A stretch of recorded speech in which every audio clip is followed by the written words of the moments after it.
5 national level swimmers.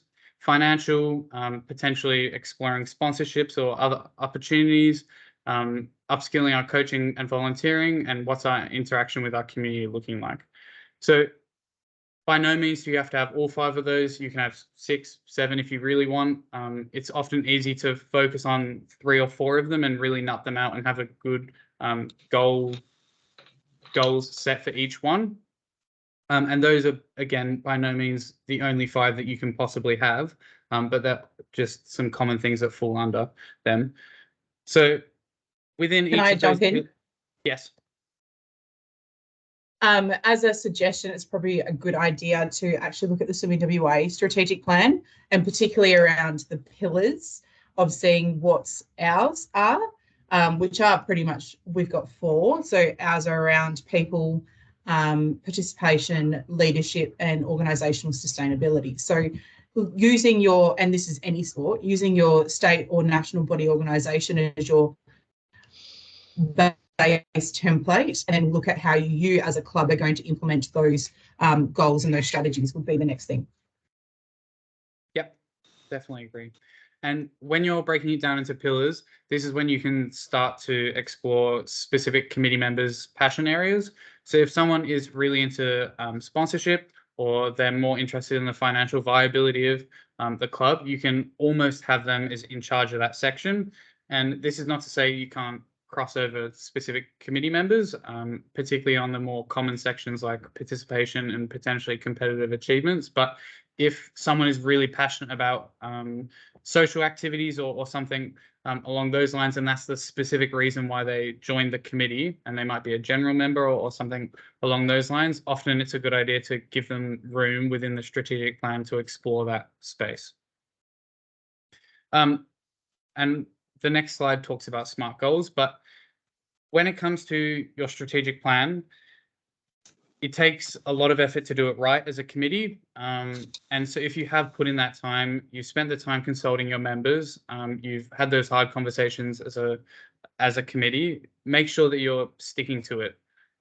Because there's no point in having a strategic plan if it looks really out of date in 2 years and there's a bunch of red and no one's done any of it.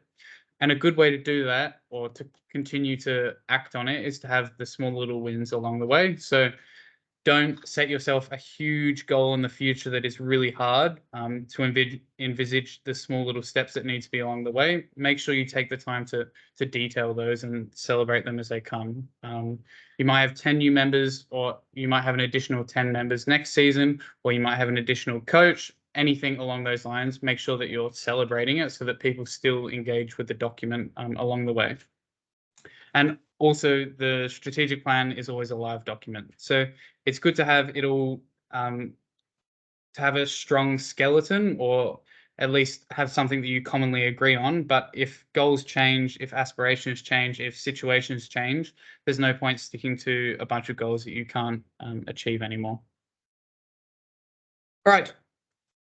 So I'm sure everyone has probably heard this acronym before, because it is very, very common, but it's really, even though it's commonplace, it's still important that you're taking the time to go through each of these 5 things when you're coming up with those goals.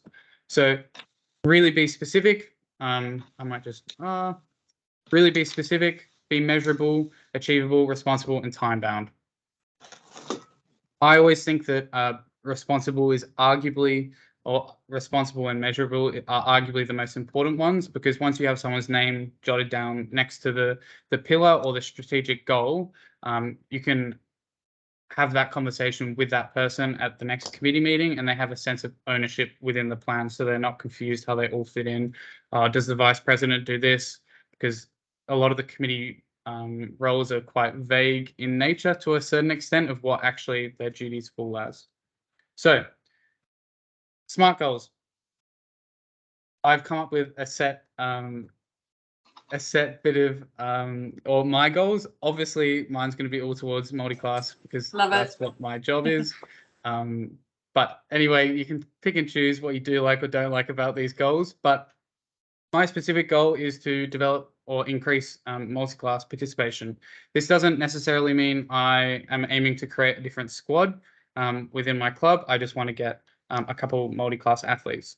So the measurable goal in that is I want 2 multi-class athletes. That's my goal. I want to have it by the, as it said in the time-bound section, I either want to have it at the end of 2023 or just at the start of the season for 2000 or the end of the 2022-2023 season. Is it achievable? I'd say so if you put in the right structures in place so that we're upskilling volunteers, we're having the conversations with coaches, we're encouraging them to come to relevant PDs or workshops so that they feel like they have the additional capacity. And responsible, I've put up the committee and a specific coach, but if I was on the committee, I'd probably make myself responsible. I'd look after the advertising and the marketing. I'd reach out to my certain networks, and I'd probably pick one coach in particular that you want to work with. It might not be your head coach, it might just be your development coach, and you want to make sure that they feel comfortable for when at a grassroots level or at an entry level, someone with a disability comes into your club. So normally within each pillar, again, it really depends, but you can flesh out 3, 4, 5 goals under each pillar. And let's say you have 4 pillars, you have 16 goals. It's a pretty solid strategic plan. Just remember that you still want, whilst it is a working document and it's good to flesh out everything and have a solid understanding of it, of how it all will work, you still want it to be readable ultimately because of all the things that we mentioned before.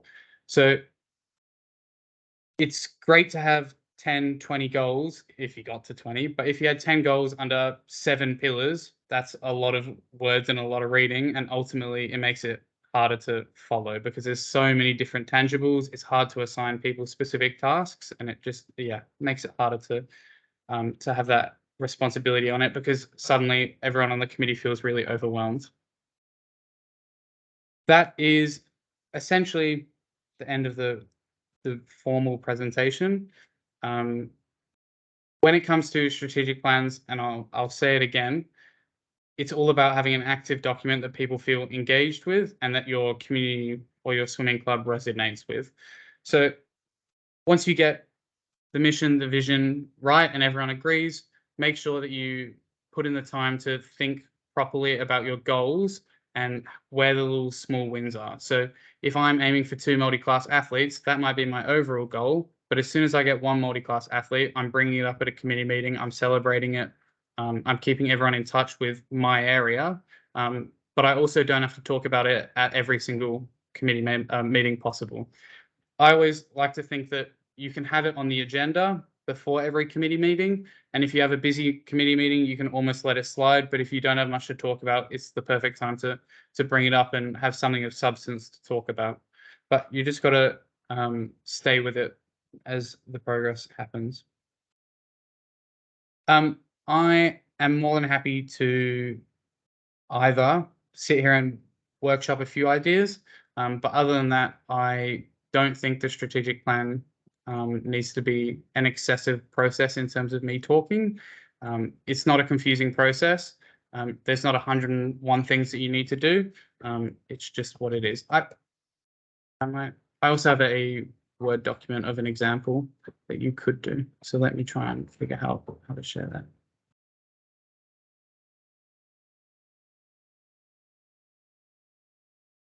I think this is it. Okay.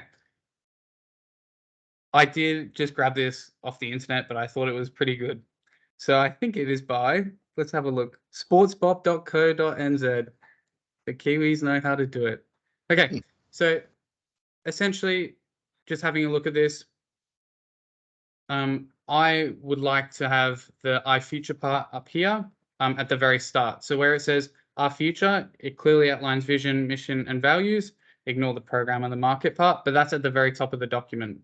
Then the introduction section, you could easily just write the overarching goals for the club. Maybe you could talk about the pillars that you've decided on, and then under each section where on the right where it says participation, membership, quality business, that's when you break down each of your goals, how you want to achieve it. And I know it's not completely filled out, but ultimately this document is a nice 2, probably maximum 3 pages if you filled it out, which makes it accessible to your membership base, which at the start we spoke about. You want your membership to be engaged with the document. You don't want it to be really, really excessive. So our future at the very start, vision, mission, values. Over here in the top left where it says introduction, you could jot down your pillars, why they're important to you, and then you can expand them later on in the document.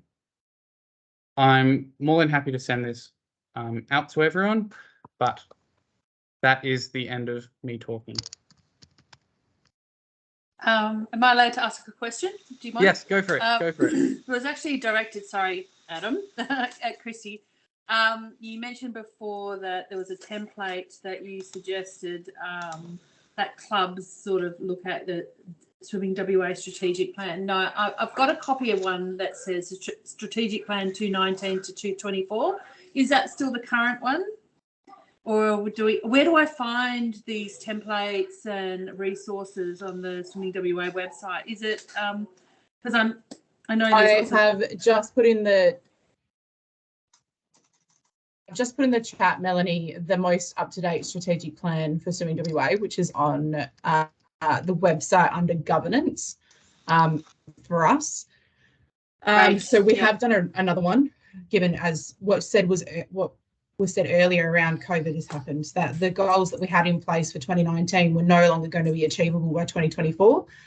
New board, completely new CEO, new structure, that it was time to revision. And so we're a year into this new strategic plan for Swimming WA. Excellent. And that all aligns with what you were doing, Adam, wasn't it? Like your plan there seems to be very similar to what they proposed before. So all good information. Just need to take a copy of that. So I'll download that. Thank you very much. Comfortable. Guys. Oh, geez. Okay. Comfortable are you on a facilitation piece? I guess is the next thing, is that it's all well and good to get all the information and how to do it and how to plan it, but in getting your committee to actually sit down and discuss and get these ideas on a piece of paper, how confident are you as leaders in your clubs doing that? Oh, no, we need, like you mentioned before, a third party to come in and help facilitate that, someone that's experienced in that area of strategic planning, because I don't think we have the capacity, or the people don't seem to have the time. We are just really running just almost knee-jerk reaction and just responding to things as they're coming up rather than being proactive. And I think that takes a third party to come in and help us develop that.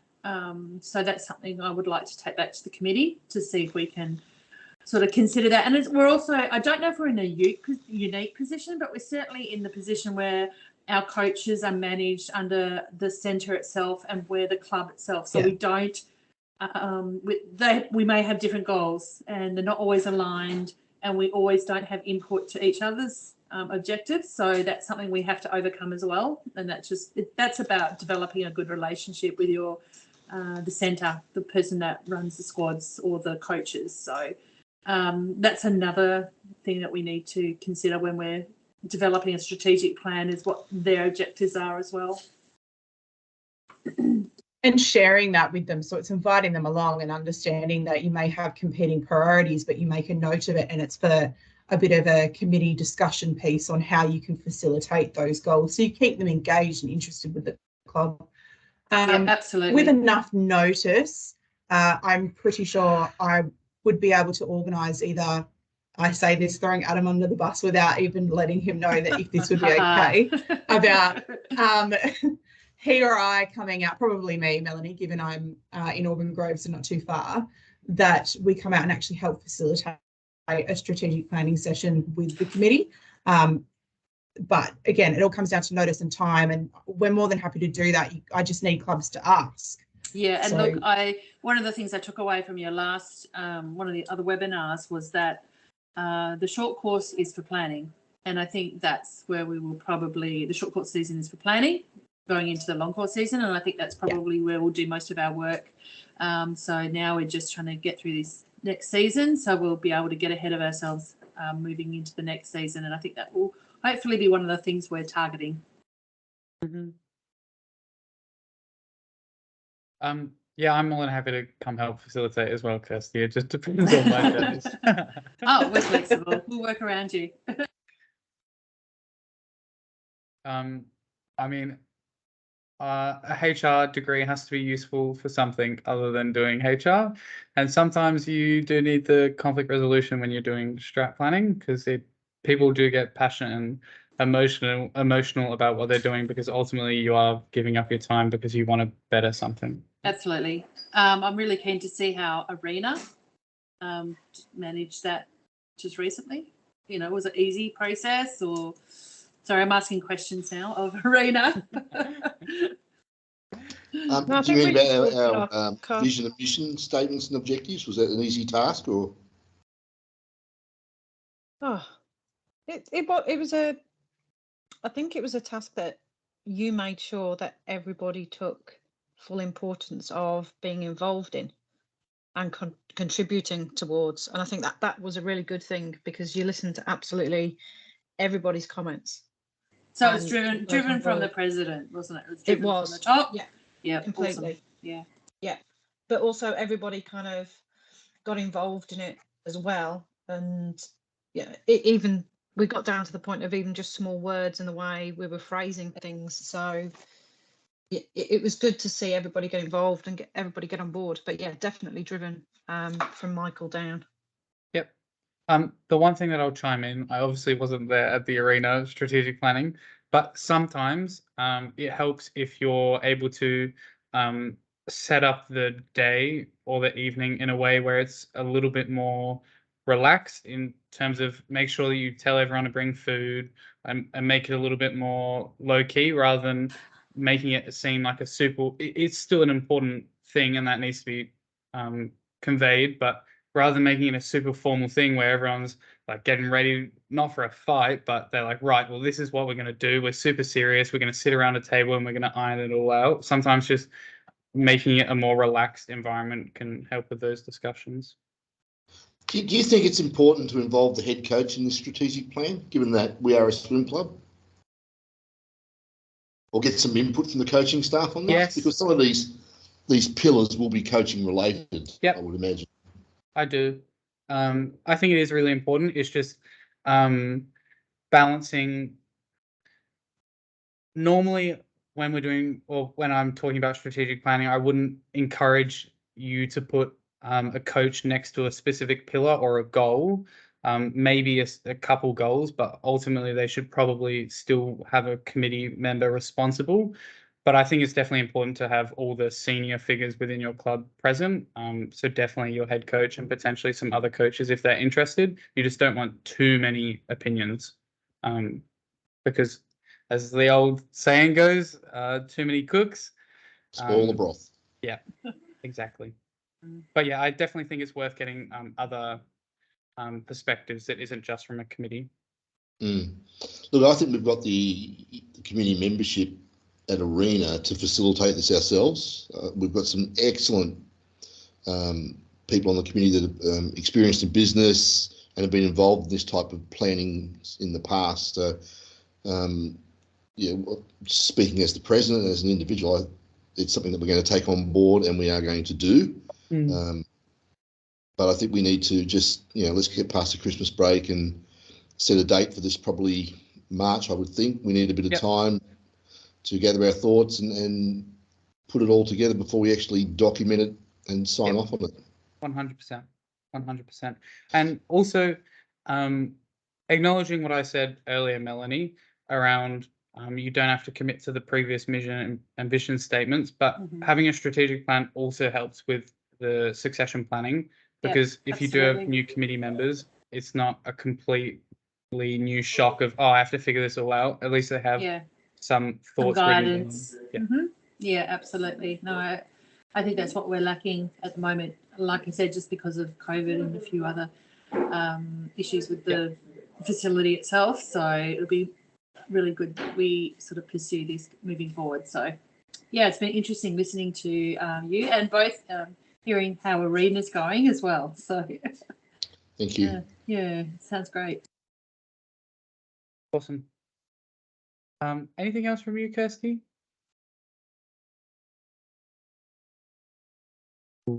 Not for this one. I did pop in the chat, limit the wine consumption. I have sat on my water polo club strategic planning evening, and some of the boys may have had a few too many bevies at the end. But we did get the job done. It just may have taken a little bit longer. That's just water polo. Okay. Maybe. We have an awesome president who brings food. One thing I noticed, one thing that I think Arena will be looking at is we need to look internally at ourselves first. Yep. Yeah, and do our SWOT analysis. What are our strengths? What are our weaknesses? Yep. Where are our opportunities? Where are our threats? Where are we placed within the swimming market and community within our locale? So I think, and that's a big honesty session there. If we can determine those factors, that goes a long way towards getting a good strategic plan. Yep, 100%. And we need to strip it back to the bare basics of the club. Yep. Anything else? Any other questions, statements? It's been very informative. Thank you very much. Thanks, Kirsty. Thanks, Adam. No worries. 20 minutes off early. Thank you. Enjoy both. everyone's nights. Thank you for tuning in. I know it's sometimes chaotic to fit it all in, but yeah, good luck. Much and reach out, appreciated. Melanie. Kirsty, Yeah, absolutely. Yeah, look great. And Appreciate your time, all. Thanks. See you soon. Thank Thanks, you. Night all. See ya.